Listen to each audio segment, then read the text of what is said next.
All right, welcome back. So we've got 2 more weeks to go. We're in day 2 of week 7. And I will admit this has become a slog for me, that it's really kind of lost its luster. It happened around week 5, which kind of makes sense because week 5 was all about turning inward and looking at the hard things in your life, which I find a lot of value in that. I think just ignoring problems or just having loving kindness or whatever in the face of adversity, it can be a good skill to have, but it definitely at the beginning, it can feel like real problems are just being ignored. I did, like the spirit of this one, but first of all, there were 2 different things of supplementary materials.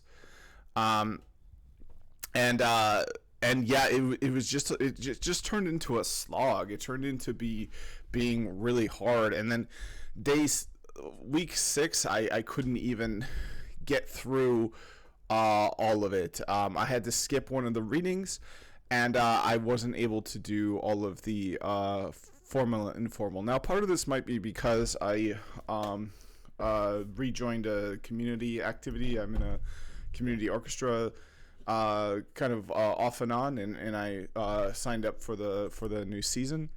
So I have one less day a week where I can really devote myself to this. So that probably is the main reason. That started in week 5. So that's probably the biggest reason it turned into kind of a more of a challenge than it was before. But the good news is, first of all, when it comes to completing a course, you really only have to complete about 80% of the course to get a B, and I think a B is an okay grade. It'd be great to get an A in everything, and then if you so my headset powered down because the battery ran out. So let me pause it, change the battery, and then come back. All right, I'm back. So I haven't taken a single certification exam where I scored a 100%. And that's fine. You still pass the exam. You still gain most of the knowledge. Now, in my mind, there is a bit of a trade-off to that. If you don't get the A and the A+, then you might have gaps in your knowledge that grow over time. So I think it is really important to shoot for that A and A+, but oftentimes it's just not practical.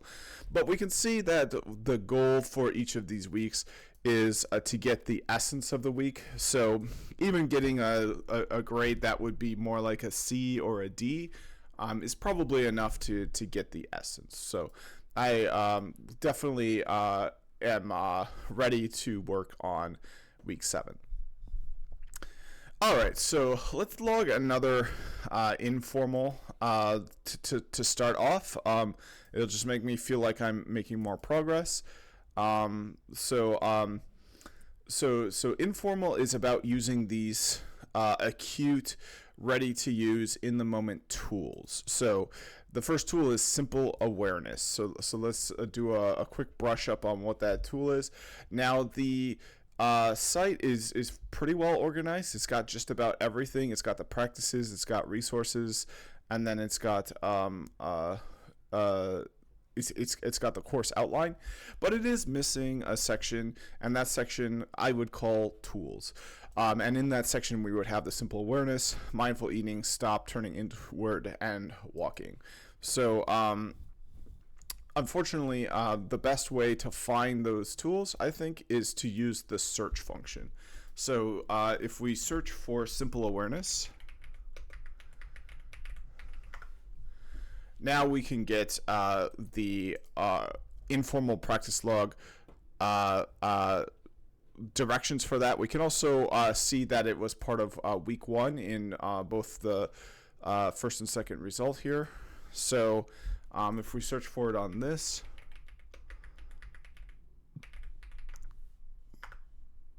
yeah, we can see the best way to look at what this is through the instructions in the informal practice log. So, for instance, when you're washing the dishes, waiting in line, sitting in a boring meeting, you can practice simple awareness. And you can realize how hard it is to do that. Let's look at the time I did it yesterday. So yesterday I was making a video and I was standing at my desk. So I wanted to have simple awareness of my desk. And the video was kind of a bit of a slog. Writing this was kind of a slog. But what did I notice? I noticed how hard it was to have awareness of the actual desk. I started looking up pictures of the desk online. I started thinking about what the price of the desk might be, but I really didn't notice the desk itself. So once I did that, I noticed there was some clutter growing on it. I noticed it had some stains on it. So one of the things I could do today is wipe that desk down a bit and then manage the clutter on it, which I can actually do right now. I'm going to do that right now. So I'll pause it and be right back.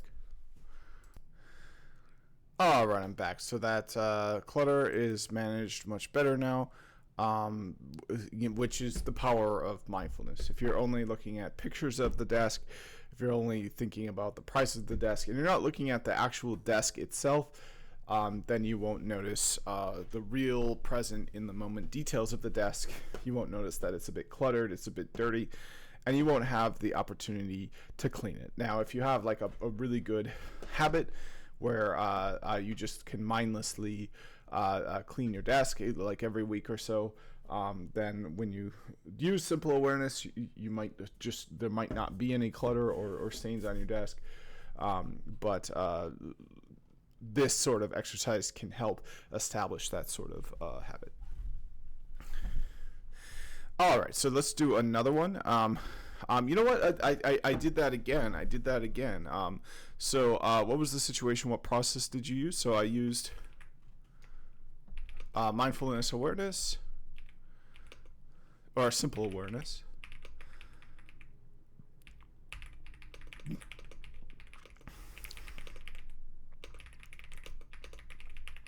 Okay, so what was going on? I was explaining what simple awareness was.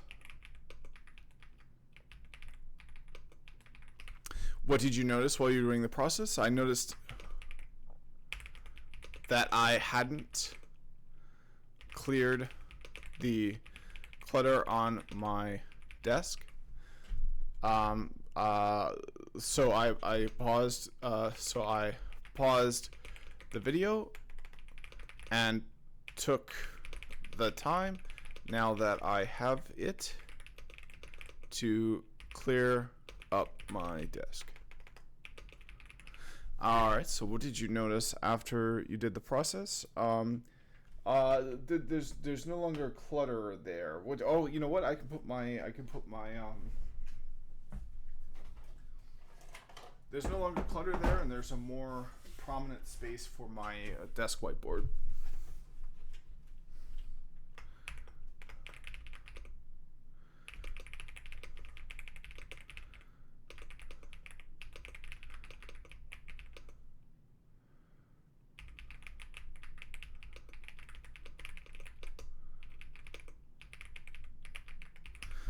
All right, so what did you learn?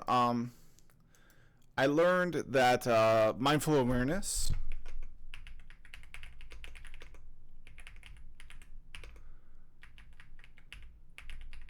can allow you to take actions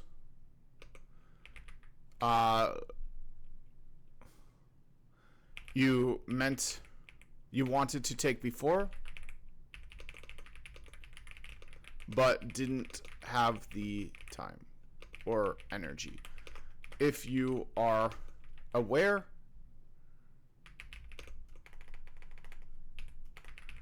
then at a later time, you can complete the action when you are ready. There we go, perfect.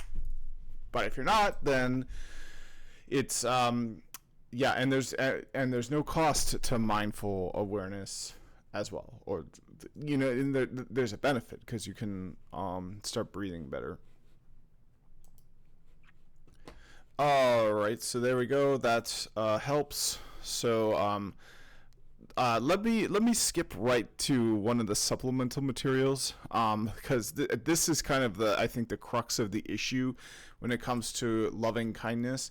If we're being robbed on the street, should we love the person that's robbing us? Should we call the police, or should we send them a letter of appreciation?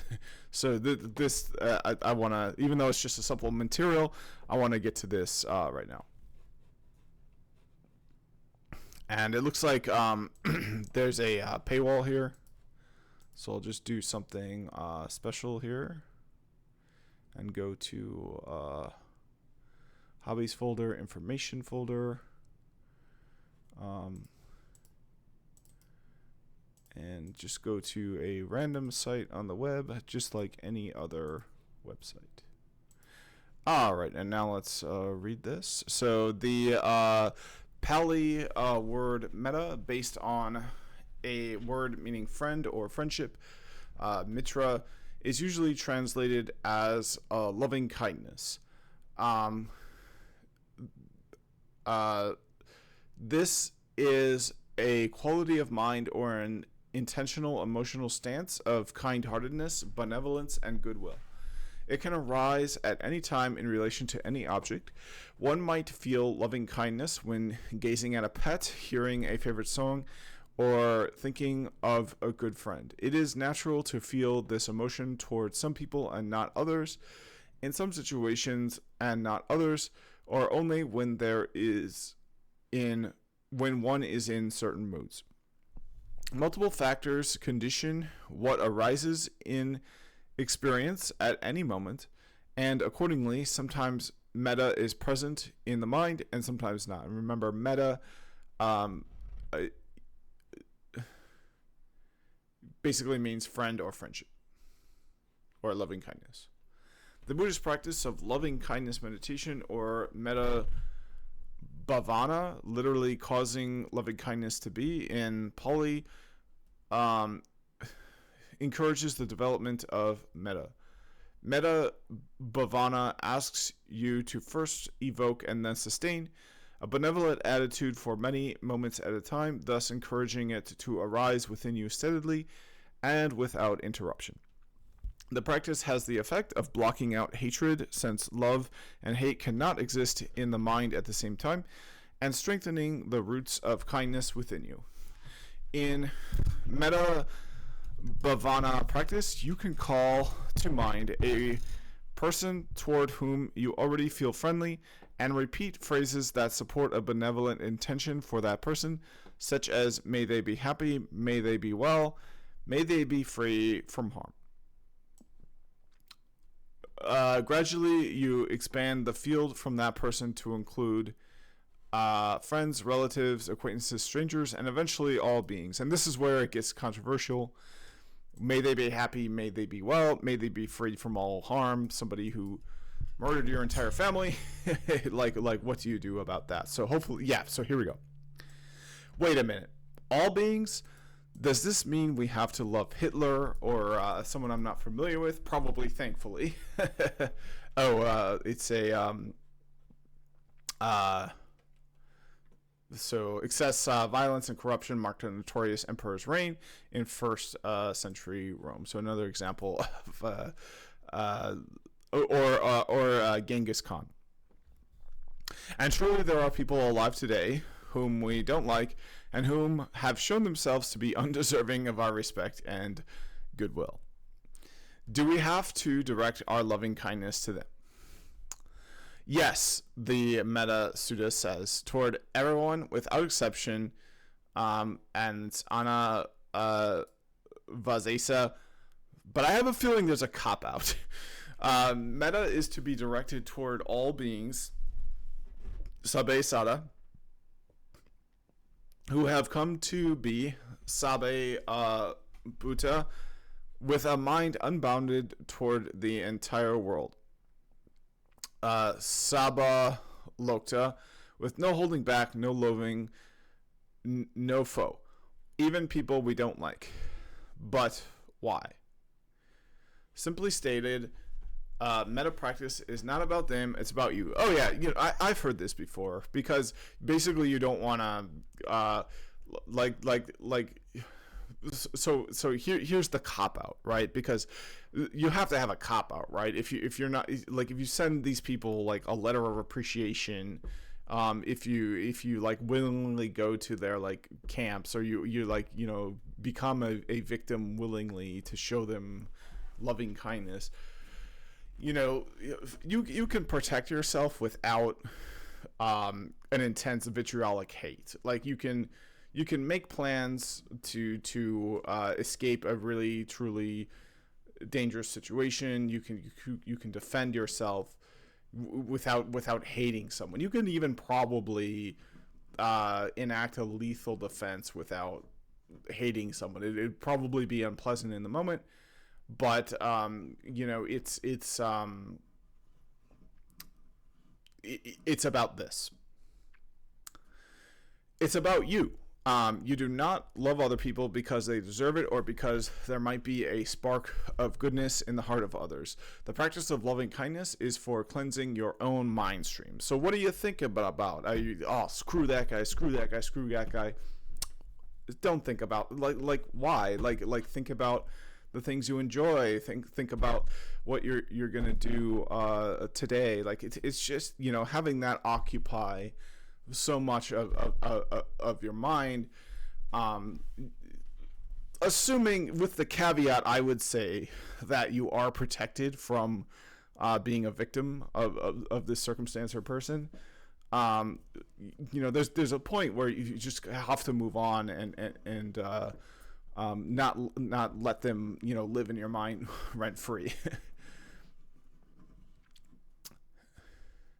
So the practice of loving kindness is for cleansing your own mind stream. It is a healthy mental and emotional state, and the more often you can conjure it up and sustain it over time, the better off you are.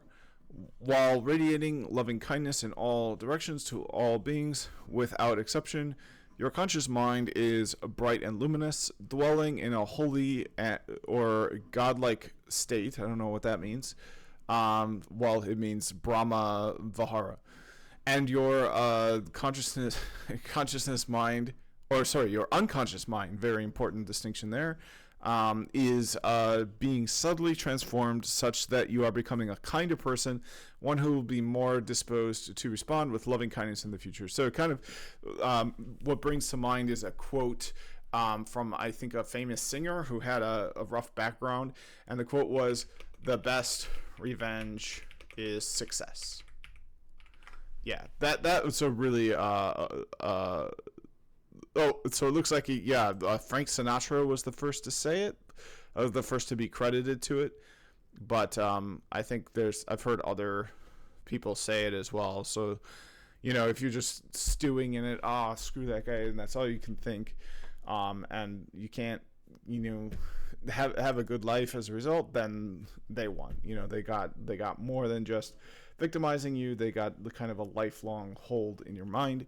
So to become free of that and become successful in the face of adversity is and not let them take more than they are due.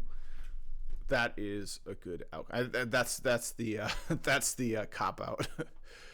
Okay, so in order for intentional development of loving kindness to reach fulfillment and become truly transformative, the feeling of friendliness has to encompass everyone. Hatred, on the other hand, is inherently toxic, and anytime it emerges from the depths of the psyche and flows into your active mind, it causes harm. Hatred affects others when you act upon it by assaulting or berating them.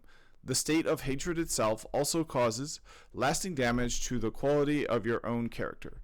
Enacting even low doses of hatred, such as annoyance or disapproval, reinforces a toxic quality of mind and hampers your ability to love. So remember, it's all about that baseline state. So it's not that you're never going to feel hatred again. You will feel it acutely in the moment. If someone robs you, you might hate them for doing it. It's about later, next week, a month, a year from now. What's going on in your mind? Are you still like, oh, screw that guy, screw me over? Is that what's going to go in your mind? That was a year ago. Like, come on, move on. You've got other things to do.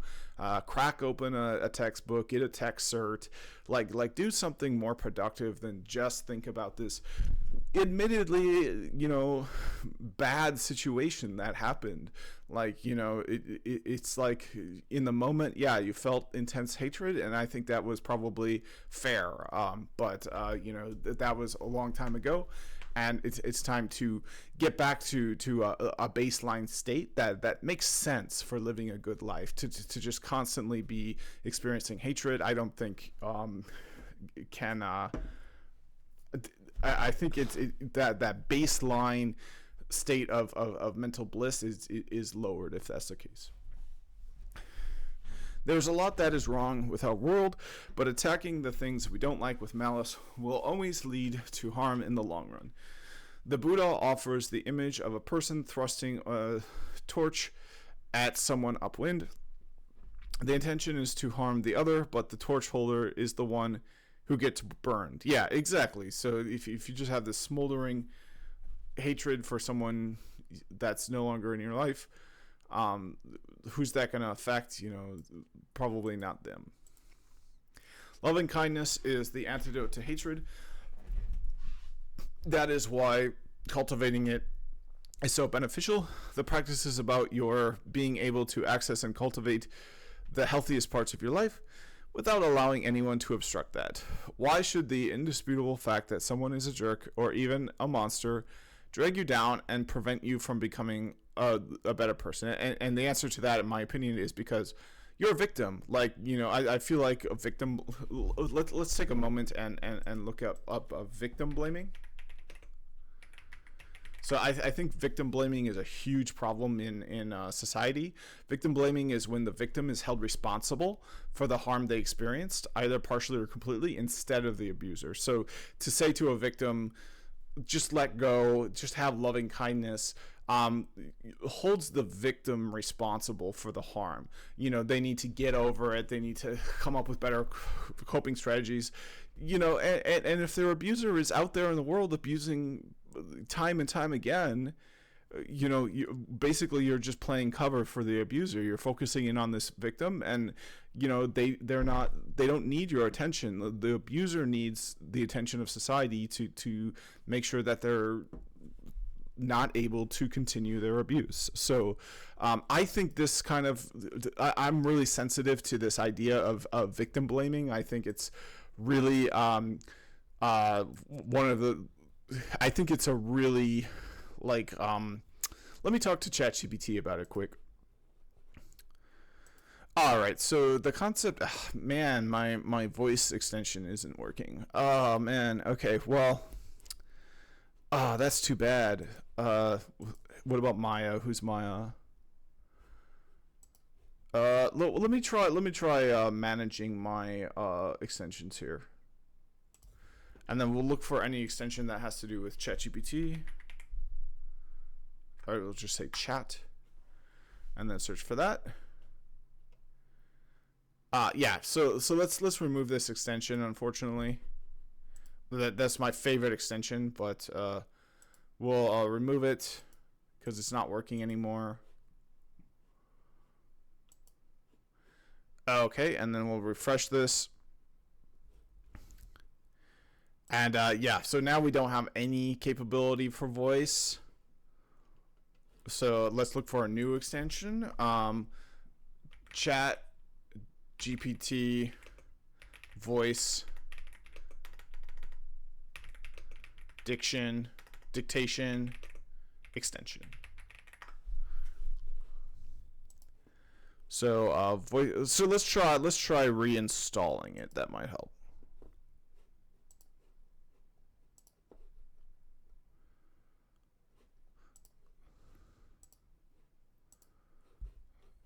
Okay, yeah, I think it's working now. Perfect.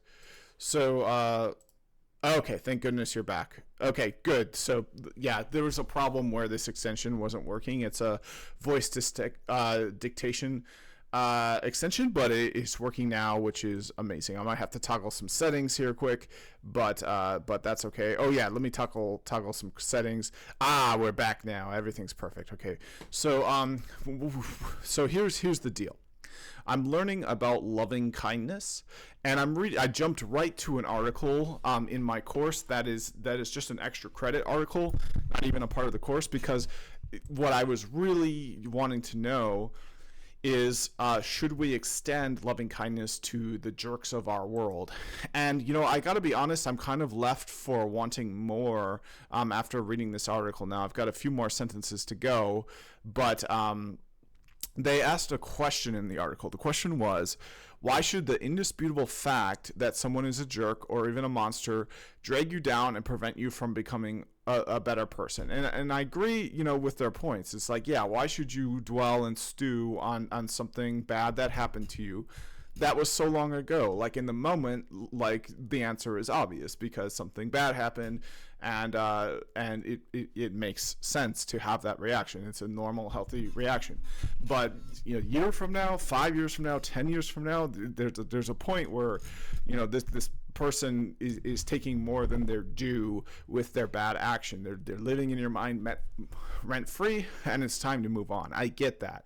But at the same time, one of the things I'm really sensitive to is victim blaming. I feel like this could really kind of border on victim blaming, because why is it the victim's responsibility to have loving kindness, and why is it necessary to teach a victim like that and not, like, for example, have more resources allocated to the investigation of the abuser to prove their abuse and to prevent them from reoffending? Like, I feel like this teeters on a focus on the victim and a blame of the victim for harboring resentment, rather than a more effective strategy of taking the abuser to court, assuming that they actually violated laws.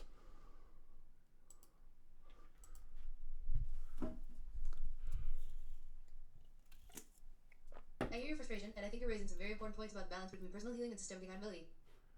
It's true that in many discussions about forgiveness or loving kindness, the emphasis can sometimes shift too much toward the victim's responsibility to move on, while the structures that can hold abusers accountable aren't given the same weight. Loving kindness practices, as I understand them, aren't about letting people off the hook for bad behavior, nor should they be confused with excusing or accepting abuse. The idea is more about the internal process of healing so that the victim is not trapped in a cycle of suffering caused by holding on to that anger. It's about freeing oneself from the burden of resentment, not about letting perpetrators escape justice. What you're pointing to is a nuanced issue, the idea that loving kindness should come after justice and accountability, rather than replacing them as essential steps. There should be a both and approach, both supporting victims in their healing and providing systems of accountability that address wrongdoing and prevent future harm. Otherwise, as you said, it could feel like victim blaming or implying that it's on the victim to rise above when the structures around them have failed to protect them or bring justice. It's important that any kind of mindfulness or loving kindness practice be framed in a way that acknowledges the need for societal and legal accountability, so victims aren't left feeling responsible for their own healing and the lack of justice. Do you feel the article you read acknowledges this balance between personal healing and systemic justice? Or does it focus too much on the internal side without recognizing the importance of addressing the harm? Okay, so now that literally the very word that it finished reading on is the moment that I actually got the headphones to work, and it looks like they're not showing up as output still, so I don't know how to deal with that. I guess if I select this, that might work. But yeah, so sorry, I've got audio issues this morning. Audio is the hardest part of making videos, in my opinion. It's really, really hard. All right, so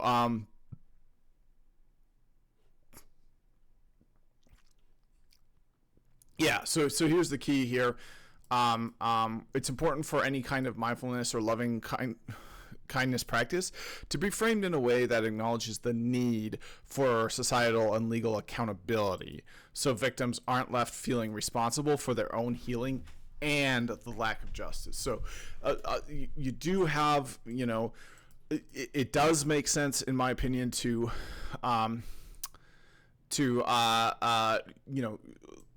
return to that higher state of bliss. Don't give the abuser more than they're due, but at the same time, lack of justice is very problematic for everyone in society. So, let's say a year later, you're called to come in, subpoenaed to come into court, and you might think, well, I just want to be done with this and move on. I would say, and not legal advice, disclaimer. Even though your character will be assailed, it'll be a whole ordeal that'll probably re-trigger the incident. Societal and legal accountability is really important. So loving kindness is universal, not personal. This is what makes it so powerful as a tool for purification and emotional transformation. And this word, mental purification, this word also kind of disturbs me. Just this idea that loving kindness is pure. I feel like, it's a pure mental, I feel like, all of the things we experience is pure. It's like, I feel like the word pure there is used in a way that's kind of odd to me. So let's even extend it to, and perhaps especially to, the jerks and monsters of the world. So I get what they're saying. I agree with it to an extent, but where it's then let me talk to ChatGPT about this. So I get what they're saying in this article, in this article, and I agree with it to an extent. I think if something bad happens to us, especially at the hands of another, giving it more than it is due in our lives is something that can diminish the quality of our life. So if the goal is to have the best life possible, then after something tragic happens, weeks, months, years later, letting it kind of live rent free in your mind and dominate all your thinking and letting it dictate your behavior still, that can definitely hold somebody back. So it makes sense that a victim would develop some sort of loving kindness practice. But at the same time, the need for societal and legal accountability, I would say, is really important. And I think victim blaming is one of the kind of most dangerous things that can happen in a society, because when you focus all the attention on the victim and say that they're the problem and not the abuser, then you just enable abusers to continually reoffend. So that's my thoughts about this. So tell me what you think, and then I'll move on.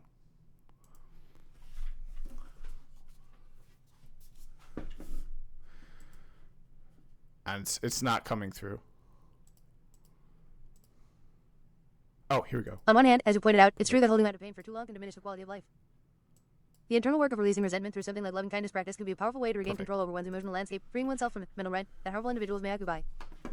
In that sense, it's a tool for the victim's empowerment, not necessarily a way to excuse the harm done. On the other hand, your point about victim blaming is essential. Society often defaults to focusing on the victim's healing while neglecting the responsibility of holding perpetrators accountable. Right. That dynamic can be extremely harmful because it shifts the burden unfairly onto the victim to heal rather than addressing the root cause, which is the abuser's actions and their ongoing impact on others. Exactly. What's missing in many discussions of personal healing practices like loving kindness is the emphasis on both personal freedom from suffering and societal responsibility for justice. Healing practices shouldn't replace the need for legal or societal accountability, but should coexist alongside efforts to prevent harm and support victims through real consequences for abusers.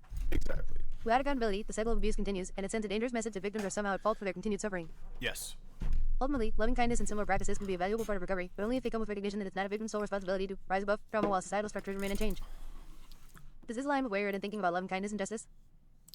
Yeah, I think that sums it up really well. So with that, I'm going to move on and continue working on this course. I think next I'll work on the formal practice.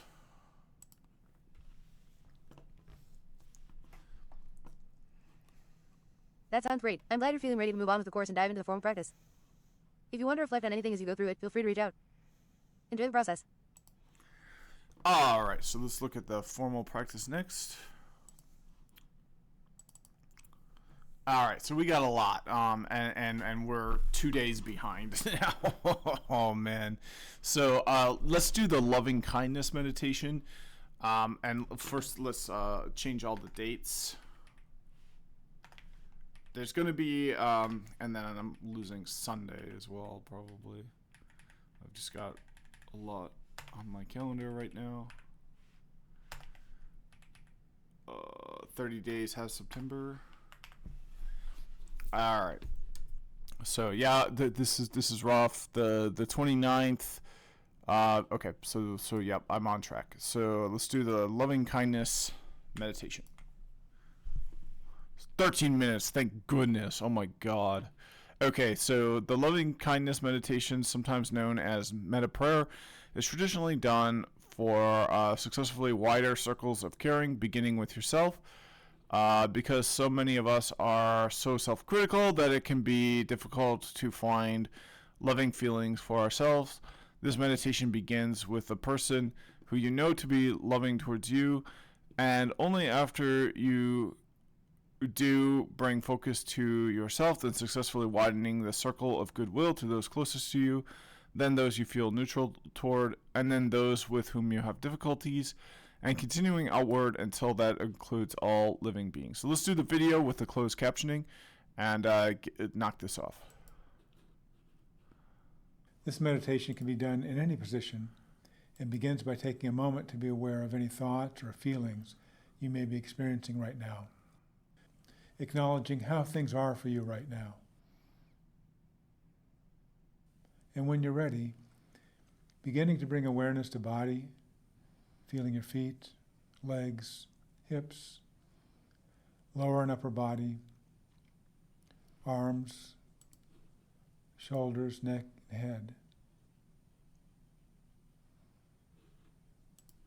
Beginning to feel the movement of your breath, the actual sensations of breathing, reminding yourself that you are here, alive and whole.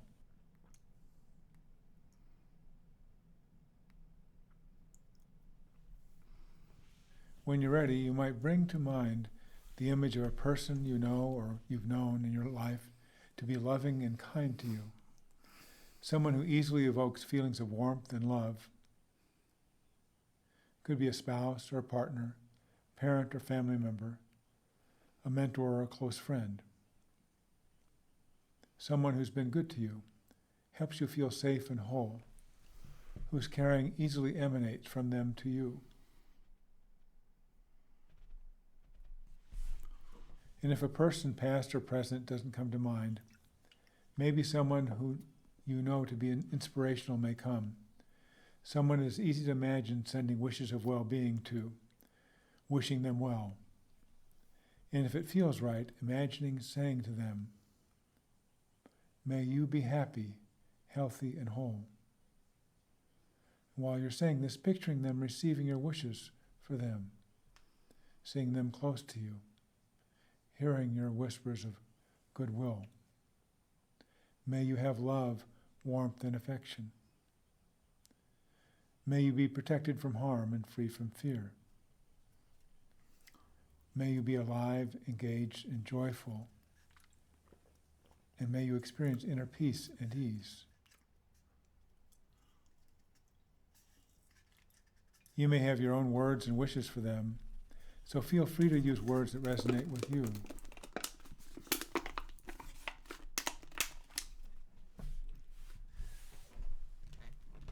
Taking a few minutes now to feel how it is to wish these things for them, letting yourself have the sense of the wishes for well-being emanating from you to them, connecting you to them.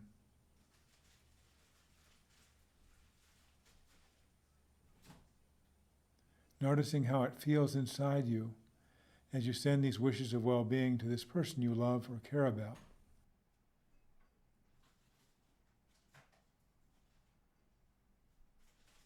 And when you're ready, seeing if you can imagine this person or figure wishing these very same things for you, knowing that they have your well-being in their heart, imagining them saying to you, "May you be happy, healthy, and whole. May you have love, warmth, and affection in your life.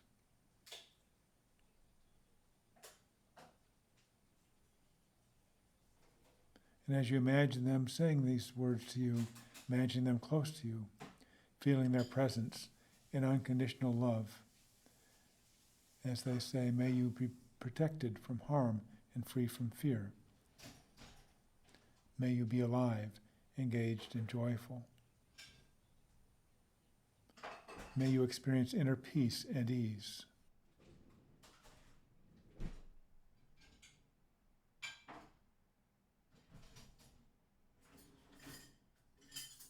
Letting those feelings wash over you, feeling their unconditional love and caring for you.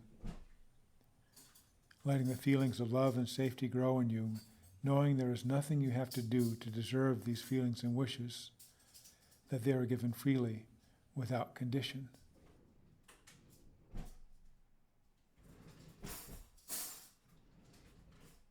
Seeing if you can connect to the meaning of these phrases, even if you might not feel all the safety and warmth right now, knowing that that is their wish for you.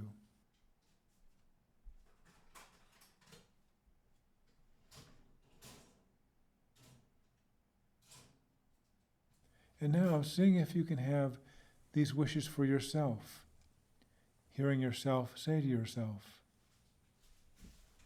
may I be happy and healthy and loved.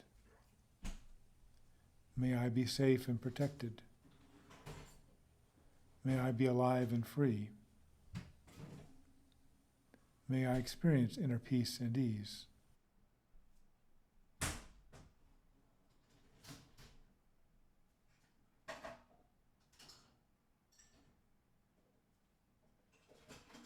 You may have loved ones for whom it's easy to have these wishes for, a child or family member or dear friend, or even a loved pet. And if it feels right, saying to them, in your own way and with your own words, may you be happy and healthy and loved in your life. May you be safe and protected and not suffer. May you be alive and joyful. And may you have inner peace and ease.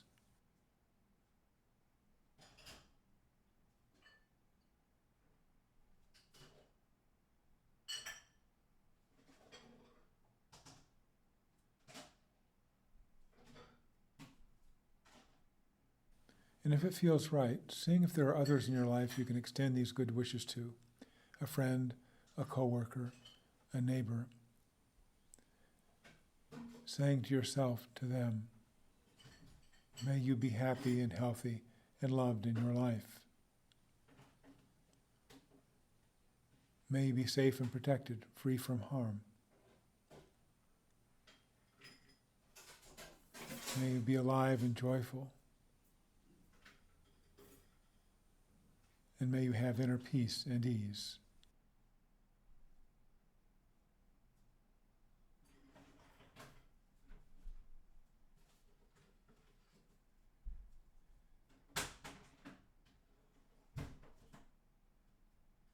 It might even be possible to expand even further out to acquaintances, people you know of but don't have a personal relationship with, people you see around town, your neighbors, even people you don't have strong feelings about, like the salesperson who checks your groceries. Saying to these people, may you be happy and healthy and loved. May you be safe and protected, free from suffering. May you be alive, engaged, and joyful. And may you have inner peace and ease.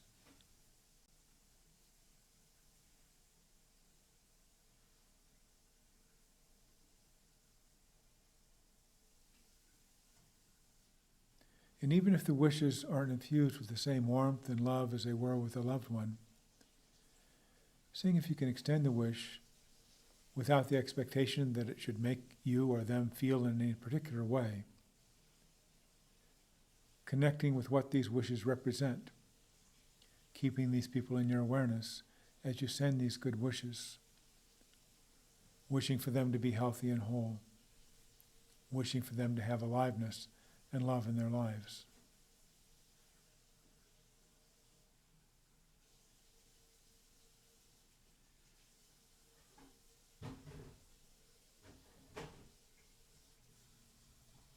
And if you feel strong and secure, and you're comfortable with this, you might try extending these wishes to someone who's difficult for you right now. Not necessarily the most difficult person in your life, just someone with whom there's been some sort of frustration or misunderstanding. And in doing this, it might help to remember that just like you, they want to be loved. And just like you, they want peace in their life. So you could say to yourself, just like me, they want to feel happiness and joy. And just like me, they want peace and ease. And they want to be loved and to know their loved ones are safe and healthy. And just like me, they're doing the best they can with what inner and outer resources they have.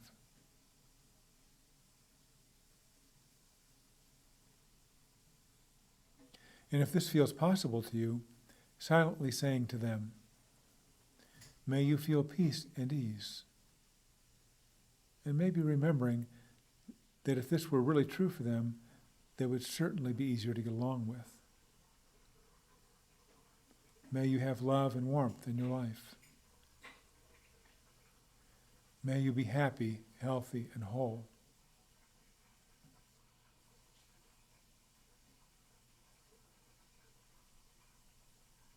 Even if this is difficult, there's value in noticing what it's like to extend the wish, recognizing that you are not condoning their actions, but seeing in them a human being with some of the same needs as you, to be loved, to be safe, to be at peace.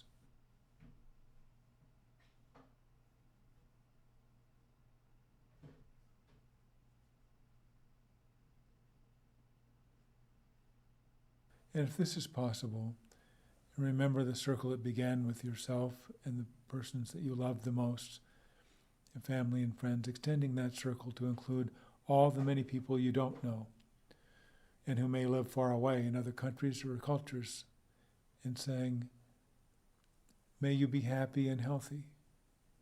May you have peace and ease. May you have love and warmth in your life.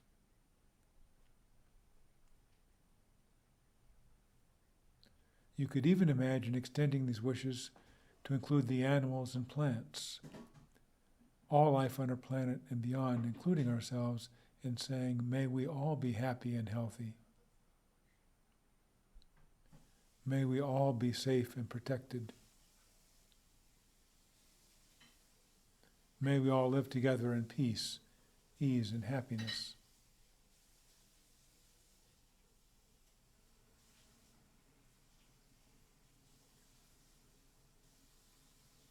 And now, as this loving kindness meditation comes to an end, taking time to appreciate and feel what's been generated through this practice.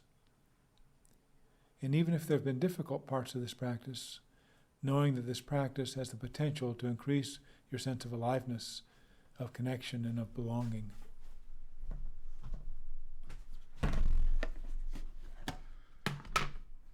And when you're ready, letting yourself feel again your physical presence, sensations of your body, feet, seat, upper torso, neck, and head. Beginning to notice the movement of your own breath, bringing aliveness and nourishment to your body as a whole, just as your good wishes of goodwill bring aliveness and nourishment to those around you.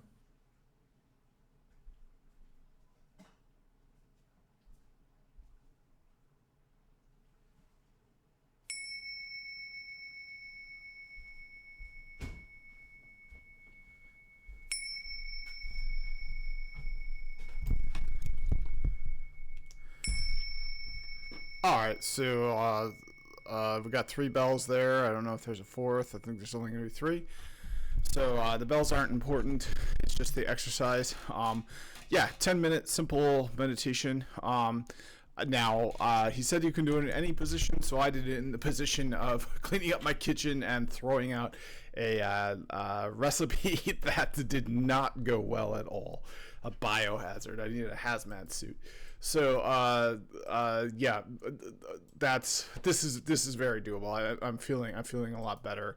It doesn't feel like the difficult, hard slog that it was becoming. So let's leave a few comments here. So just let your experience be your experience. So let's see here. So we can do the there. Okay. Okay, so it doesn't say to leave comments, but I think it's just like the prior ones. So a few words, did this while cleaning the kitchen, feels way more manageable that I can multi-thread my time and not my time. The loving kindness, I will admit that doing the exercise in full to the highest quality was perhaps compromised by my multitasking.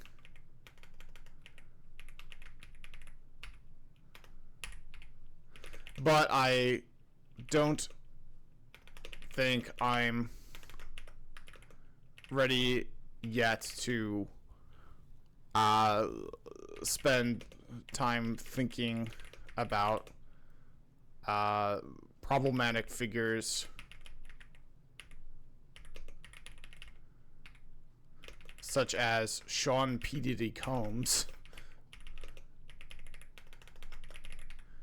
and others.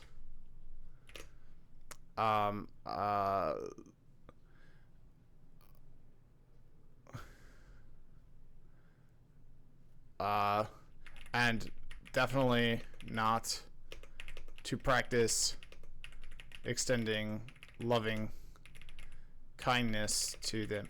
And then I do want to add. I think because it said in the recording in the exercise that these sorts of people want to be loved, but I will say I'm not sure if that's the case. I think a lot of people like there's for example like malignant narcissism, like there's actual mental disorders where I just don't think it's true that people want to be loved. I think people appreciate being loved, but I think they kind of just want to be not loved but like worshipped like a king, like being loved is like not enough, like that would not meet their needs. That these sorts of people want to be loved, but I will say that is hard for me to believe. I think disorders like malignant narcissism can mean that being loved is not enough for these sorts of people, and nothing will do except for them being worshipped like a king and for somebody to act completely subservient to them. So I do think exercises like these can be problematic still.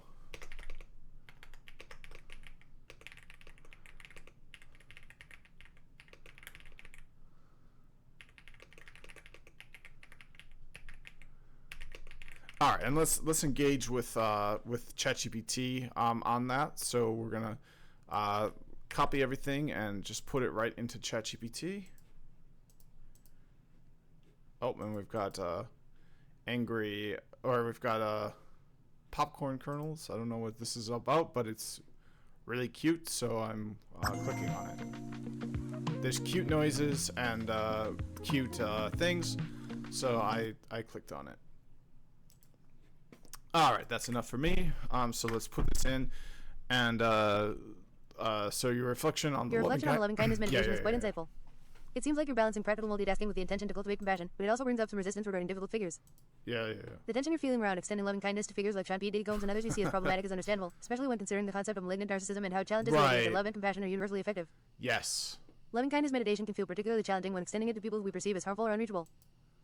It's okay to take your time with this aspect of the practice, and it's perfectly fine to focus on those you feel more comfortable extending kindness to for now. Yeah. There's no rush in advancing to the more difficult figures, and it's important that the practice feels authentic to you. For the walking meditation on 9/26, it could be a chance to engage with mindfulness in a more active way. If you like, I can help you think through how to make the most of the remaining yoga days or walking practice.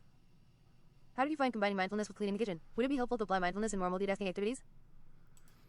Yeah, doing it while multitasking was... Sorry. So there's going to be some typos here. So, like, Walmart is not something I said. It was just a typo. But the context should make it clear. Like, Walmart doesn't belong in this context. So it should be clear what I'm saying despite the typos.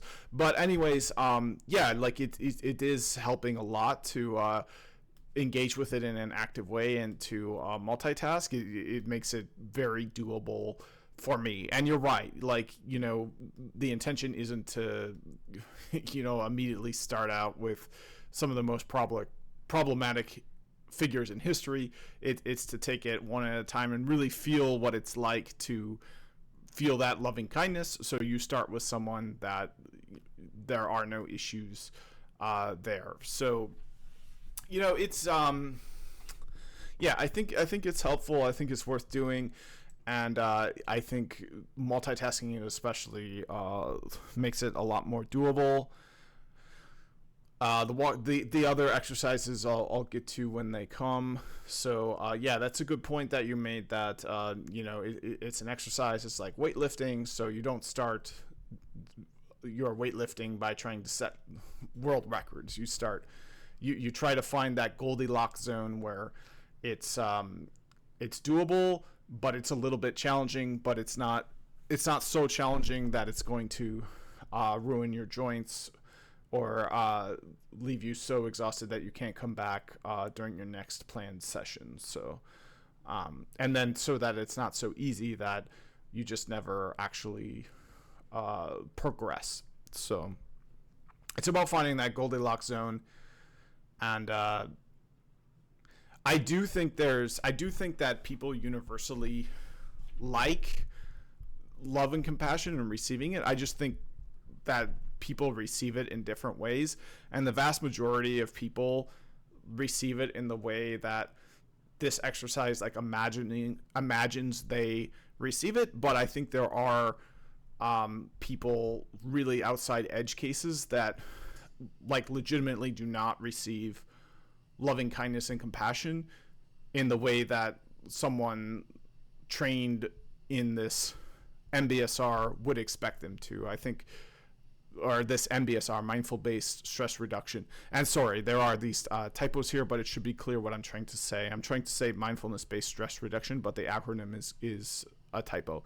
So I think there are people in the world where it's difficult to imagine how they would receive something that the majority of everyone else in the world would receive in a very predictable way. And the only way to really understand these people is through the lens of some sort of clinical diagnosis, such as malignant narcissism.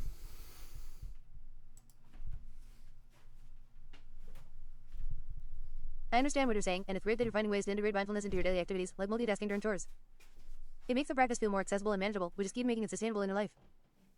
You're spot on with the comparison to weightlifting. It's about finding that Goldilocks zone where the practice is challenging but not overwhelming. You're also raising an important point about how different people might receive or respond to love and compassion. It's true that while most people can appreciate and benefit from loving kindness, there are edge cases, like individuals with certain clinical conditions, e.g., malignant narcissism, where the typical approach might not resonate in the same way. These individuals might have different needs or reactions to kindness and compassion, which can make the meditation feel dissonant when considering them. The key is to recognize that mindfulness and loving kindness meditations are as much for your own development and mental well-being as they are about others. If extending compassion to certain figures feels too difficult or not aligned with your current capacity, it's okay to focus on where you feel comfortable and grow from there. The gradual progression you mentioned is exactly what makes the practice work over time. Just like weight training, incremental, consistent effort leads to strength and resilience. If multitasking makes it more doable for you, keep using that method to stay engaged with the practices. Do you think you'll continue trying this approach with other types of formal meditation, or will you experiment with finding a balance between active and quiet mindfulness?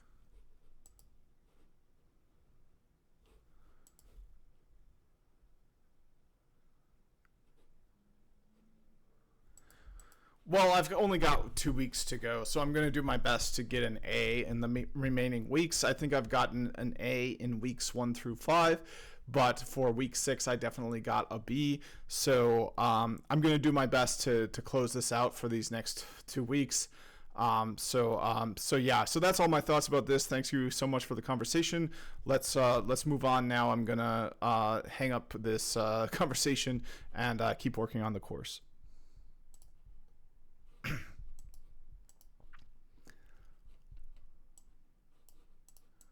You're doing great by staying focused on closing out the Mbsr course with the best possible results.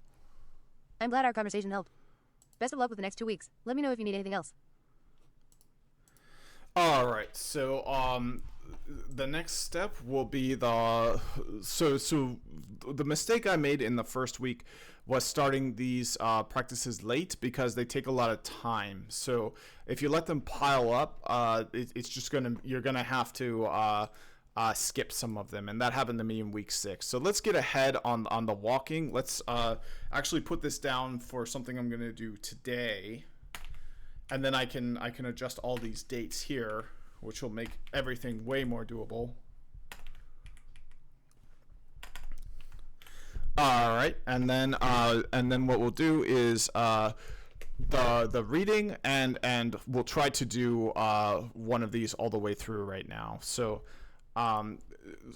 if we look at the reading here, so I already read everything here. I didn't read the quotes. The quotes I think I can skip. You know what? Let's read the quotes because they're kind of interesting. It's interesting to know who these people are. Let's read the quote. So if we could read the secret history of our enemies, we should find in each man's life sorrow and suffering enough to disarm all hostility. So you can have some kind of sympathy for even the worst figures throughout history when you think about what happened to them. You know, like if only we could have treat, if they do have malignant narcissism, there are treatments for malignant narcissism.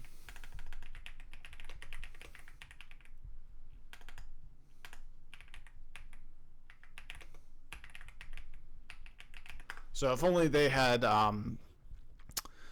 cognitive behavioral therapy, if only they had psychodynamic physiotherapy, if only they had an aligned AI like ChatGPT helping them to manage their disorder. All right, so next is, so next quote, hurt people. That's how pain patterns get passed on generation after generation. So yeah, these are really helping because this is a really easy way you can have loving kindness for even the worst figures throughout history.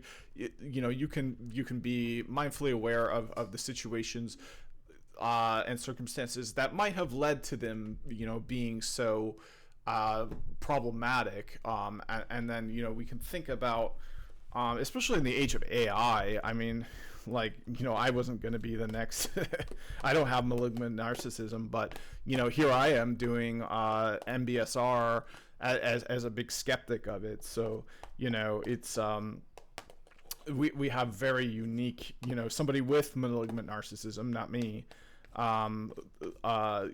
might find themselves using an AI and getting that special treatment that we saw, where the AI just naturally recognizes they have malignant narcissism and just naturally walks them through the treatments without them even knowing that they're being treated for it. We could live in a world like that. So break the chain today, meet anger with sympathy, contempt with compassion, cruelty with kindness. Imagine an AI doing that. You don't need to train anyone in Mbsr. You just get an AI to do that. Greet grimaces with smiles, forgive and forget about finding fault.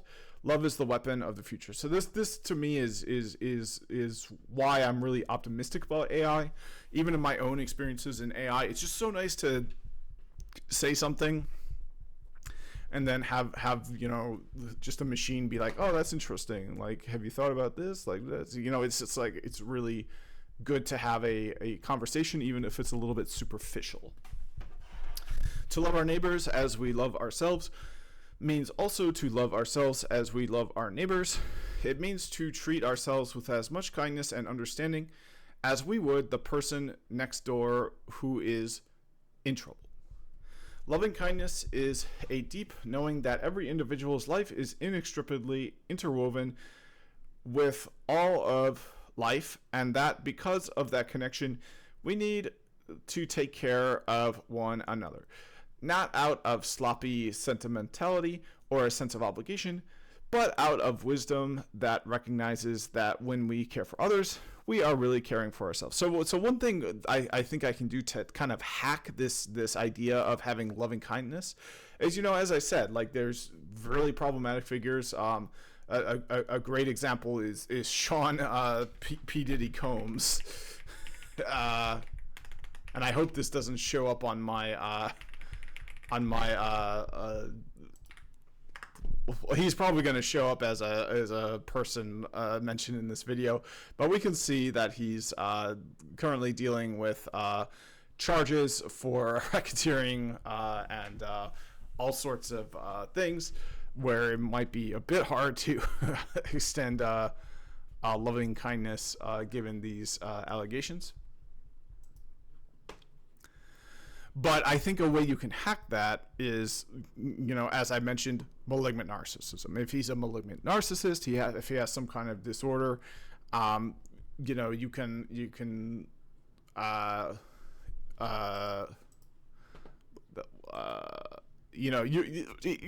free your mind from, like, oh, there's a lot of sick people out there. Everyone I meet could potentially be a hidden person that's going to have charges pressed against them. Here's a way you can hack that. Okay, so I'm coming up with a strategy to basically hack loving kindness. And I think one of the ways I can do this is to be aware of all of the mental conditions that can cause someone to really behave in really problematic, illegal ways. So, like, a good example I would say is like somebody with malignant narcissism. I think this sort of person kind of is set up to behave in criminal, illegal ways because they just think that they're, like, above the law. They want people to worship them like a king. It's not good enough for them to be loved. And now, I'm not a psychiatrist. I don't know, about these conditions. So that's why I'm talking to you. What I want you to do is create a list for me of the top conditions that somebody like Hitler might have. And I think that could be a hack for me to have loving kindness to these people, because it's so much easier to think of a problematic figure in history and in the present day in kind of a more loving light, to know that, oh, they have a really serious mental disorder. So, it'd be like being angry at somebody for having cancer. Now, at the same time, somebody with cancer isn't breaking the law. So, like, societal and legal accountability is really important. But this idea that, like, the world is just crazy and everyone is unpredictable really kind of goes away when you look at it through the lens that, oh, these are particular people with particular diagnoses, and I can have the tools to recognize who these people might be if I'm familiar with these sorts of diagnoses.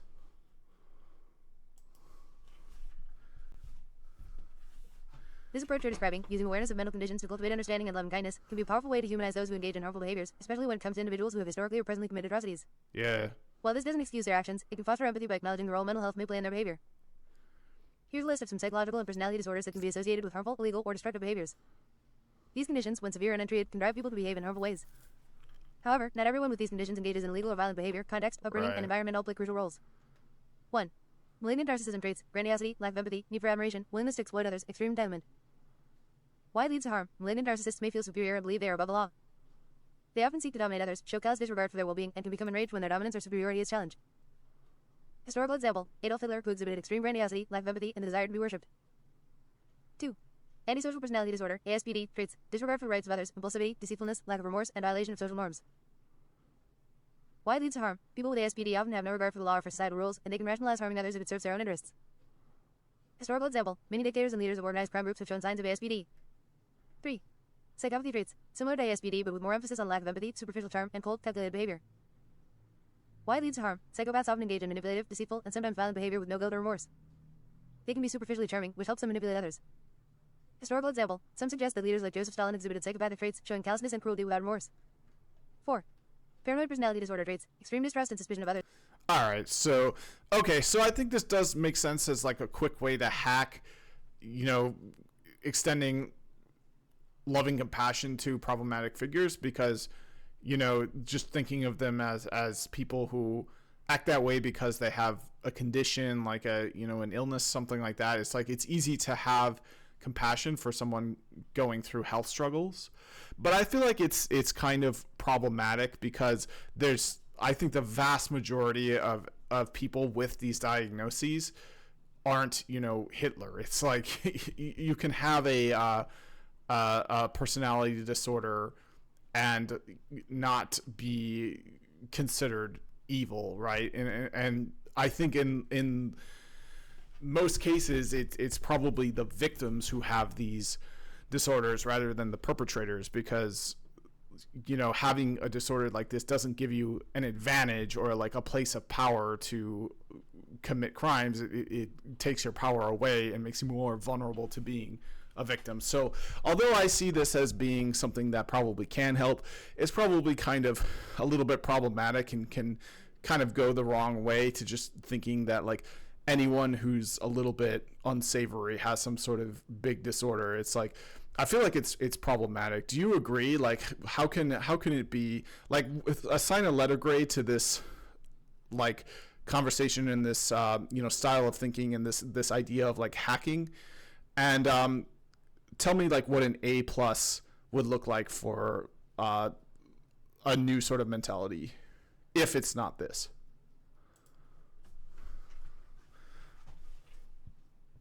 I completely understand the concerns you're raising. You're right, using mental health conditions as a lens for extending compassion can be tricky and problematic if oversimplified. Yeah. While it can help us humanize certain harmful figures, it runs the risk of stigmatizing people with mental health conditions, most of whom do not engage in criminal or harmful behavior. Yeah. As you noted, many people with these diagnoses are more often victims of harm or marginalization rather than perpetrators. Exactly.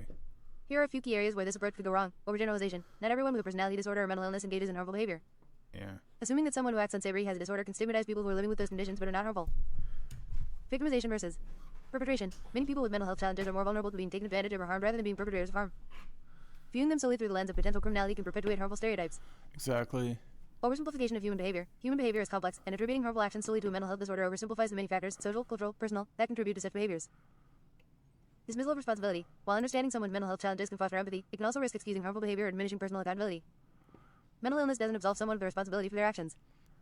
Assigning a grade to the concept, I would give this initial concept a B- for effort because it is an attempt at cultivating loving kindness and empathy through understanding the deeper struggles of others. However, it falls short due to the potential for misapplication, overgeneralization, and unintended stigmatization. Alright, well, what does an A+ look what an like? A+ mentality could look like? An A+ mentality would be one that extends empathy and loving kindness without relying on the assumption that problematic behaviors are always linked to mental health disorders. Okay, so Here's taking what away might that involve: universal crutch. compassion. Rather than seeing problematic figures through the lens of mental illness, try to extend empathy based on the shared human condition. Yeah. Everyone has their own struggles, whether they are rooted in trauma, upbringing, societal pressures, or other personal circumstances. The challenge is to love and understand people regardless of why they might behave the way they do. Compassion with accountability. It's important to balance empathy with a sense of justice. You can still hold people accountable for their harmful actions while understanding that those actions might stem from suffering or dysfunction. An A+ approach would focus on reforming systems and behaviors without demonizing individuals or excusing harm. Understanding complexity. Human behavior is shaped by a multitude of factors: biological, environmental, psychological, and social.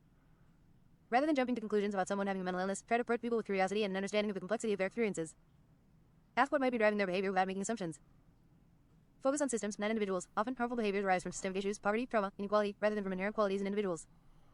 An A+ approach might focus on addressing the root causes of harm and suffering in society, rather than pathologizing individuals. Empathy for both perpetrators and victims. Recognizing the perpetrators of harm are often themselves suffering doesn't mean ignoring the pain of their victims. True compassion is about holding space for both sides, understanding the suffering that drives harm while standing in solidarity with those who are hurt by it. Mindful judgments. Instead of labeling people based on their behaviors, try to adopt a mindset of non-judgment. This doesn't mean excusing harmful behavior, but rather approaching others without attaching labels like evil or bad. This can help break the cycle of blame and lead to more productive solutions. Practical example of an A+ approach. Instead of thinking, this person acts this way because they have a disorder, the A+ mentality would be, this person's behavior is harmful, but I want to understand what might be driving it. I recognize that they are human and likely suffering in some way. I can extend empathy for their suffering while still holding them accountable for their actions. How can I help alleviate the system causes of harm, trauma, poverty, etc., so fewer people are driven to harmful behaviors in the future? I like this This approach takes into account the broader picture while also maintaining compassion without labeling or simplifying. It also shifts the focus from diagnosing individuals to understanding the wider conditions that influence behavior. How does this resonate with you? Would this type of reframing help you get closer to where you want to be in terms of loving kindness? Yeah, I like that a lot better. I kind of take issue with the systematic causes of harm. Like, it's hard for me to believe that, like, poverty would cause... Well, I mean, like, yeah, stealing and stuff like that and, like, desperate situations. But I feel like if you come from a position of power, like, you know, some of these really problematic figures are, like, you know, emperors and kings. So, emperors and kings. So, like, I feel like... you know, it's just so easy to fall into, like, oversimplification and to come up with, like, a map of the world that's not accurate. I think, like, having a really accurate model of, like, what the world is actually like is, like, more important than just, like, blanket loving kindness.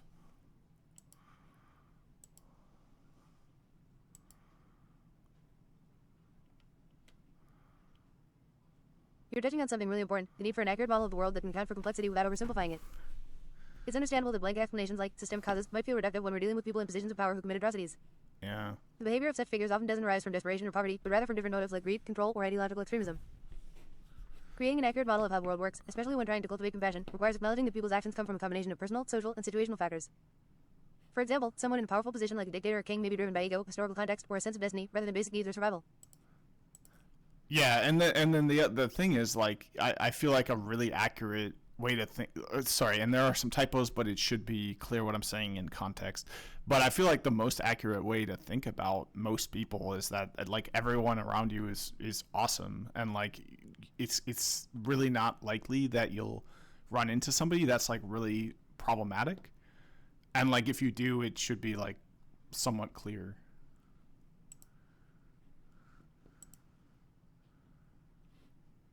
Oh, we've got an A/B test. That's early. I love the optimism in that perspective. It reflects a belief in the goodness of most people and the idea that truly problematic individuals are exceptions rather than the norm. Yeah. By defaulting to a mindset where you expect people to be awesome, you're likely to see more positive interactions and build stronger relationships, which aligns well with cultivating a sense of loving kindness. Yeah, I think that's more true. At the same time, it sounds like you're balancing this with a practical approach, acknowledging that if someone truly is problematic, it will become clear through their actions. Yeah. This is a healthy middle ground between being overly cynical and overly trusting, which helps maintain an accurate model of human behavior. Does this mindset help you in interactions with others, making it easier to build positive connections?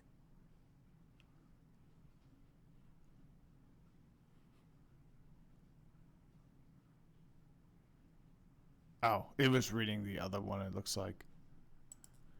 Yeah, I feel like this is more accurate. It's like anyone truly, like, disturbed or problematic will probably be in jail. Like, especially in the United States, I think there's a tendency to over jail rather than under jail. So, like, just out in regular society, like, everyone there, like, even the people who are problematic and have, like, criminal histories are probably, like, trying to, you know, be legit.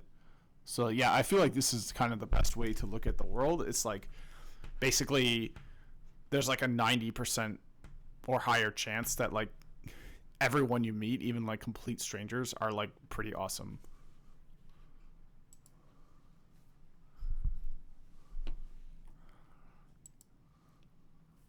That's a really healthy and optimistic perspective. By believing that most people are striving to be good or pretty awesome, you're creating a mindset that encourages positive interactions and trust in others.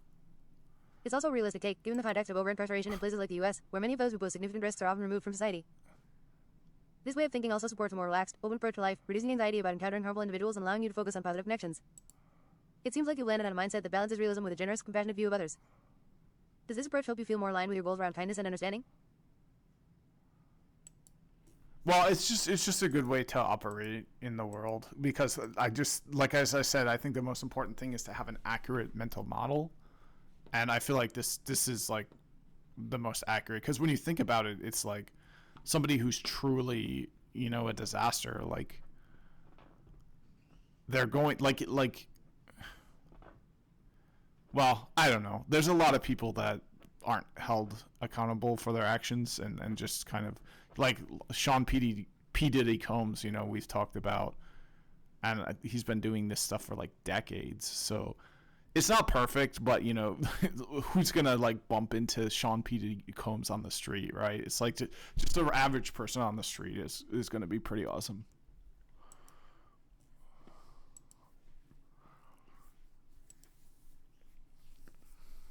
You're honing in on a pragmatic and realistic approach. While it's true that some people avoid accountability, like the example you gave of Sean Combs, those cases tend to be outliers, and for the vast majority of day-to-day interactions, your mental model holds strong. Operating with the belief that most people you encounter are genuinely good or striving to be is a healthy way to navigate the world without being naive about the exceptions. By having this clear and grounded perspective, you're able to remain open, positive, and prepared, while also keeping a sense of realism about those rare exceptions. It sounds like you're crafting a mental model that's effective for both your emotional well-being and your overall worldview. How does it feel to keep moving forward with this mindset? I think it's the right mindset to have, and then especially for like, selective situations like a school or work situation, it's like where there's some sort of like active screening process. It's just the most accurate mental model in my opinion.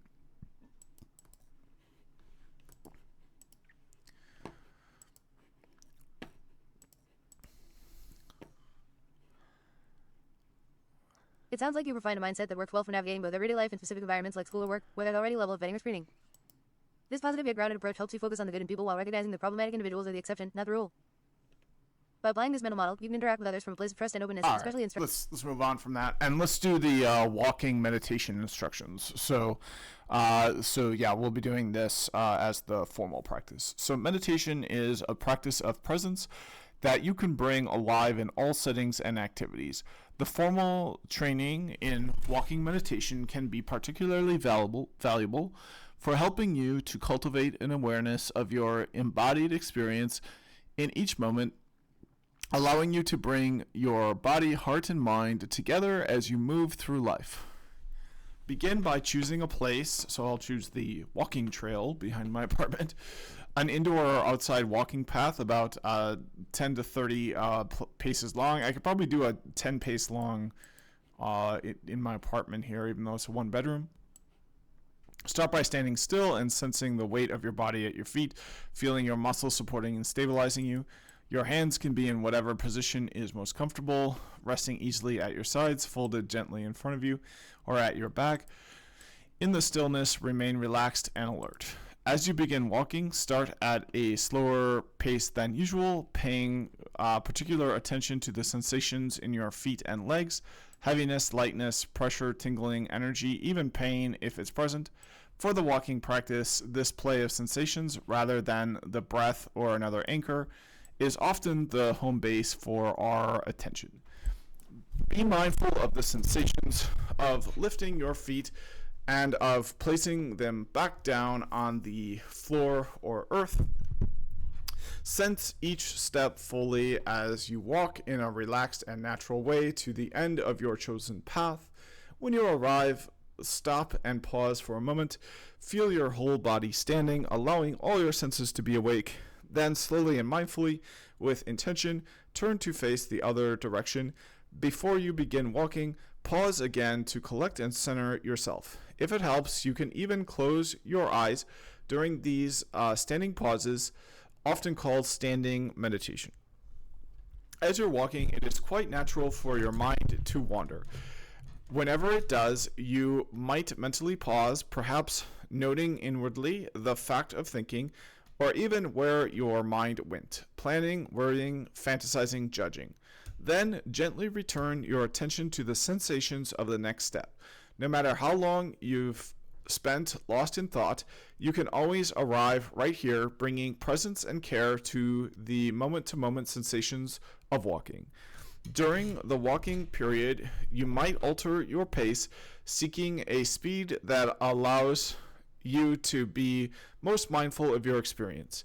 In this way, you'll move back and forth on your pathway, discovering that you are not really going anywhere, but are arriving again and again in the aliveness that is right here. As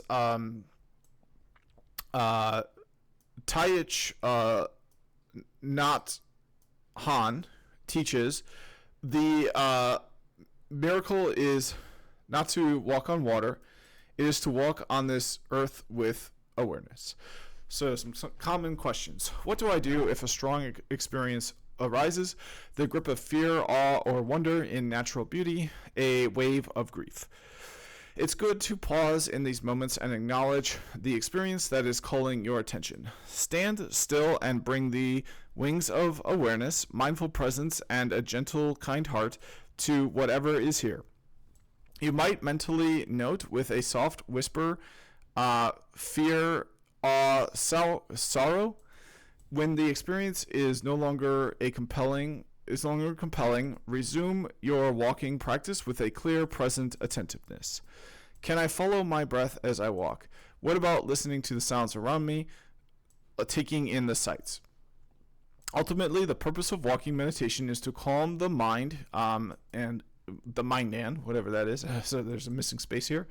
And cultivate an embedded awareness as you move. There are many styles or ways to practice. If coordinating the breath with your steps helps you feel more collected, that's fine.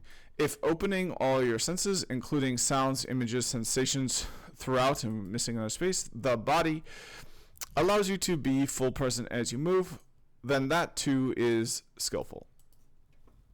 Even if your primary anchor is sensations in the feet and legs, when other strong experiences arise, sounds, images, feelings, include them in mindfulness. If they are strong, allow them to be in the foreground until they are no longer compelling.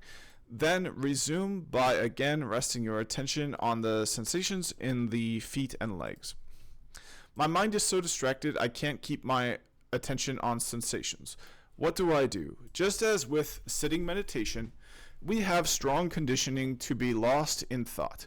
Most importantly, please don't judge. If you've wandered and returned to bodily sensations 1,000 times, you will have engaged in a significant training of presence. Each time you return, try to notice the difference between being in thoughts and being aware of the experience of walking. That being said, there are ways to support quieting the mind. Some people find that mentally noting, lifting, placing with their steps helps collect their attention. It's fine to experiment with this with the breath, with opening all the senses. Discover whatever allows you to be most embodied, relaxed, and awake as you walk. What if you want to go for a walk rather than go back and forth on a short pathway? The purpose of walking a short pathway during formal practice is that it helps free you from the notion that you're trying to get somewhere else. But this doesn't mean that you can't take the practice anywhere. When you go for a walk, begin with the intention to be awake in your senses rather than lost in thought. Choose an anchor you feel will best support you, sensations in the feet and legs, sensations in the whole body, sounds, or some combination. Then, when the mind wanders, gently come back again and again to the world of your senses. Enjoy. So there we go. We got this one knocked off. So we've got all of the. Let's knock off this short video, and then we've got just these to get through in the next one. One of the hardest questions when you think about the evolution of the human species from the standard framework of evolution, which really is about individual survival, competing, getting your genes to the next generation. One of the hardest questions within that framework is, why are people so frequently and routinely good and generous and sacrificing, right? And most people think that Darwin had this idea of survival of the fittest, that really it's the most ruthless and bloodthirsty who really thrive and survive. That is not Darwin's view of human evolution at all. He really felt that sympathy is the strongest instinct that humans have. Communities that have the most sympathetic members will flourish and raise the greatest number of offspring. That notion of Darwin's led to this sense that out of the vulnerability of our offspring emerged, first of all, social structures like cooperative caregiving, and then also physiological systems shaped by evolution to help us take care of the carriers of our genes, our offspring. We have learned from neuroscience down at UCLA that if you feel physical pain, a part of your brain lights up, and if I see you have that physical pain, the same part of my brain lights up. It's as if we're wired to have the same experience of other people. Empathy is this really complicated task. It really engages the frontal lobes, these newer regions of the cortex that are And let me pause there. That's why social media can be so harmful, in my opinion. You can't control what you see on social media. The company just pushes things out to you without you asking for them. Now, that used to be different. There used to be the idea of a subscriber, where you'd have a feed that showed you the things you were subscribing to. But now with ads, with AI recommendations, and I would say with thumbs on the scale for large amounts of money, you're just shown what you're shown, and you have these mirror neurons. So if you're shown really, angry, divisive things time and time again, you have to delete your social media at some point, because they're just going to keep, abusing you. Like, that's abuse. Like if I started this channel just by saying, "F you, you're a piece of this," I would say stop watching my channel, and that's what you get on social media. You can't, you try to tune it, but the ads come in, the AI recommendations come in, and before you know it, all you're doing is watching the most divisive, disgusting thing that's pushed upon you. And you're just sitting there feeling those bad emotions. So, I just wanted to interject there to talk about the harms of social media, because I think you can use things like Facebook in an okay way. LinkedIn, I actually had to be on LinkedIn as a part of my associate's degree. So like you can use it, but I would say erring on the side of just like not using it at all is probably the way to go. LinkedIn, you can get a job from LinkedIn. You can, you have to use it smart, is what I'm saying. And if, my YouTube feed, when I go, when I open a new tab and I go to YouTube, I just go to the link that autocompletes, which is, violinist Matthieu Zerwick. Like, okay, great. This isn't gonna trigger me to go off task or to do whatever. When I go to my homepage, there's nothing there. I turn the history off. I'm protected. Like, I consider this being protected. Now, if I want to waste some time, then I go to my prescriptions page, and we can see, since this is my tech account, I've got all of these videos on things related to tech development. So yeah, and these aren't. It's not like one of these videos can all of a sudden be like, your country is falling apart and everything's. You need to hate these people that are making it happen. That doesn't. I don't see that. But I think most people just get that showing up in their feeds, and there's nothing they can do about it. And then, no matter how it's true, if it's completely 100% false, eventually they'll start to believe it, because they're just shown it time and time and time again. And it's because of these mirror neurons. Involved in more complex symbolic processes like language and imagining the future, because empathy requires that you think there's someone else out there who has feelings and thoughts that may be different from mine. That's a really complicated cognitive achievement. In my lab, the Berkeley Social Interaction Lab, we showed images of prototypical suffering to our participants. They trigger massively powerful reactions of compassion, and what we found in the brain is that a very old part of the brain, called the periaqueductal gray, which is common to mammals when they take care of things, lights up when you feel compassion. So that tells us compassion is really old in the nervous system, as Darwin speculated. My students and I got really interested in social class. What does it do to the human mind? Our lab and other labs are interested in something called the vagus nerve. It's the longest bundle of nerves in the human nervous system. In our research, compassion, the feeling of caring for someone in need, activates the vagus nerve. Lower class individuals, if we show them images of suffering, they have a vagus nerve response. You don't see that in upper class individuals. It literally is a compassion deficit that's produced by lots of wealth. Next set of studies on charity. Who gives? Economic analyses. Yeah, and I think that comes from this idea that they earn their wealth, they're somehow superior to the other people, that the other people don't have the same kind of wealth because they're just not giving the same kind of effort, or they don't have the same kind of talent. They're like dirt people. They're like the lowers. They're almost like animals in a sense. I feel like that's where that might come from. Would say, if I have a lot of money, it should be easy to give. If I have $900 in my bank account, giving away money it really matters. You know, it matters what you put in your fridge. And in spite of that, what we find is lower class individuals give more, and this is replicated in studies of philanthropy. You know, one of the things that this science tells us is there is enormous strength in these poorer communities of generosity and empathy that, you know, many people in more privileged circumstances miss. It's strong community. Yeah, you know, 60% of what we do is really about maximizing an individual's personal gratification and desire. It's a classic survival of the most competitive. But 40% of the time, we're really doing things for other people. And we sacrifice and we risk exploitation and we still do it. And not only that, but it actually becomes personally fulfilling and inspiring to engage in that work. We find these secondary delights in acting on behalf of others. And I think that it really requires that we have to redefine human self-interest. You know, the great ethical traditions have always been encouraging this, and now we're seeing the science say, yeah, the brain really cares about other people. All right, that one was pretty good. So yeah, that knocks it down to just these. And you know what? Sorry, I get gaggy in the mornings. All right, so let me knock off this other short one. Just let me get all like as many as the short ones as I can out of the way.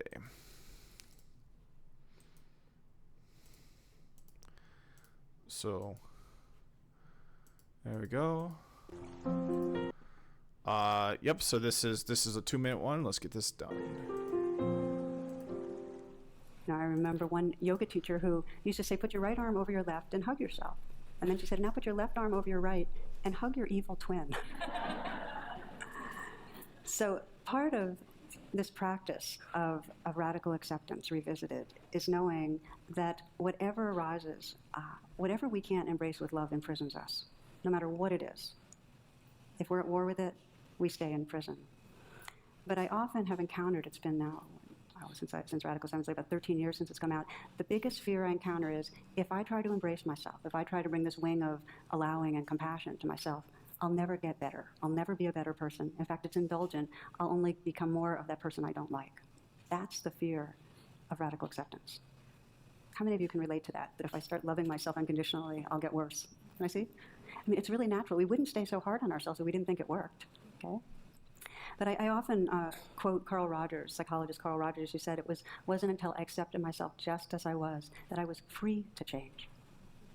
That in other words, that this acceptance, this recognizing what's going on inside us, and this deep unconditional tenderness is the prerequisite to change.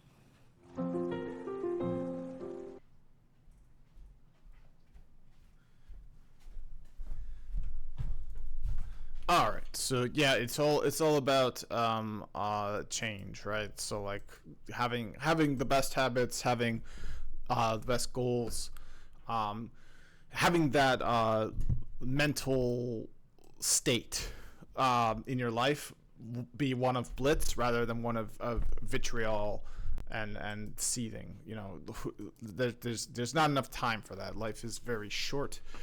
I am now in the middle of life. All right, so one last final thing. I do want to get the formal practice, get ahead on that because I had trouble with that last week. So if I get ahead on that, I'm unlikely to have the same trouble. So let's do that now. So it looks like, yep, let's do it. Sorry, I get gaggy in the mornings. Some words on the walking practice, and what I'd like to do is begin by inviting you just to stand up, because walking meditation begins with standing meditation. And if you haven't explored standing meditation, it's as with every posture. I mean, there's not a posture that doesn't become the place of meditation. But it's a really powerful and valuable one, because there's more energy in being upright, and yet there's that stillness. So you might close your eyes and just, find your balance in the standing posture. So there may be some subtle micro movements where you find yourself adjusting your posture, so you're standing in a way where the shoulders are back and down. Perhaps the pelvic area is in a bit, so you're not like, your back's not arched. The knees are bent very slightly. And just feel the weight on the feet, the pressure of the feet, just the feeling of gravity. The arms are relaxed, hands floating in space, the sensations of the hands. You might let them be relaxed by your side. You might even notice if you bring all your weight now over to the right side, just bring all your weight, just notice the sensations that arise with that very subtle movement. Feel the pressure at the feet. Notice what happens through the feet, the ankles, right up into the calves, and if you keep noticing, right up through the whole body. And then moving slowly, shift the weight. So you're coming all the way now over to the left side, the left foot. And just notice what's happening. Notice the whole play of sensations that arises just with this simple movement of shifting the weight.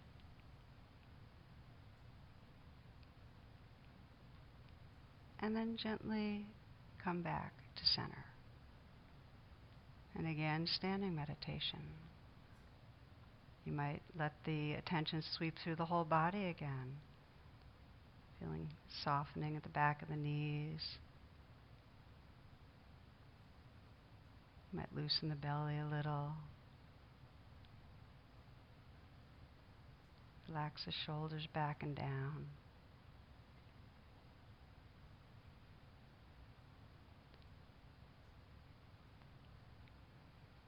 And then as you're ready, feel free to open your eyes and just say a bit more about the actual walking practice. What you'll be doing is not really shifting from side to side, but you'll be doing the walking movement, which really has to do with a lifting, moving forward and placing of one foot, a shift of the weight, and then a lifting, moving forward and placing of the other foot, and a shift of the weight. So you're going to really be, that's going to be your movement, but you can bring this very precise, very intimate attention to those sensations. So typically what we do is we find a starting place, and that's where we start our standing meditation, and then a spot about 15, 20 paces in front of us, and that's going to be the end of it. So we're really moving back and forth between these two spots. In contrast to taking a walk where there's an idea that we're going somewhere, you're arriving again and again in the moment. And rather than, let's say, having an anchor, particularly of the breath, the primary anchor is the feeling, the receiving the sensations that arise as you move.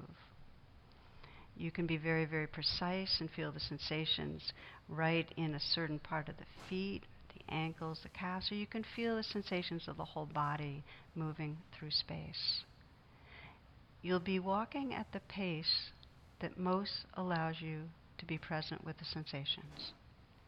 So for many of us, it starts perhaps a little bit at a faster pace because it's just we're just matching wherever our mind is, or it helps us to feel alive and moving.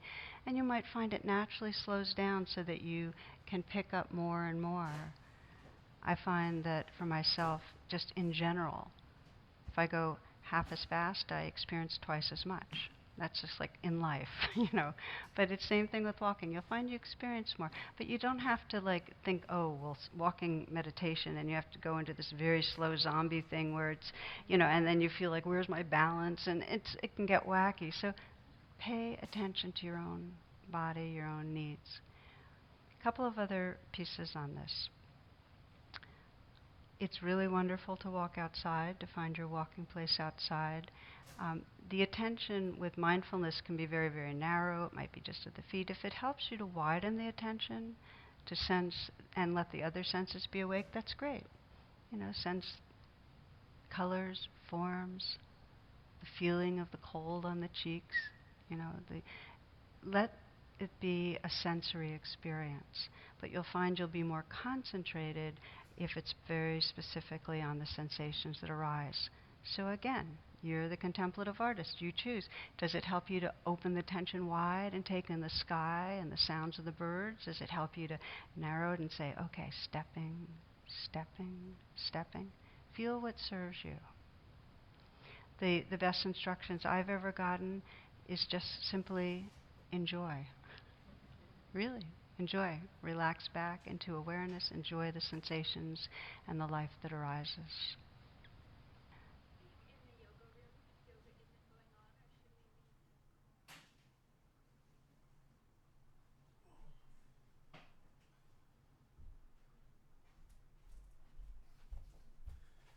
All right, so I definitely did not do that the way they intended. I have a walking space that I'd say about 10 paces. Even though I'm in a somewhat small one-bedroom apartment, but there was clutter for the last few paces of my space, so I just took the time to arrange that clutter, and I'm glad I did because I found my underwater camera that I've been wanting to use this swimming season. Yeah, so that's that, and that's it for the video. So the next video will be everything up. So we did that one, so it'll be these 4, then it will be these 3, it'll be an informal and formal again, and then it'll be all the supplemental. One last thing to do before ending the video, just a few comments. So I did the standing, noticed how top heavy I am due to my obesity, and as such how out of balance I am, and how much and how unsolid my standing is, and how much I waver around, which is disturbing. But yeah, so that's it. Thanks for watching, and see you in the next one.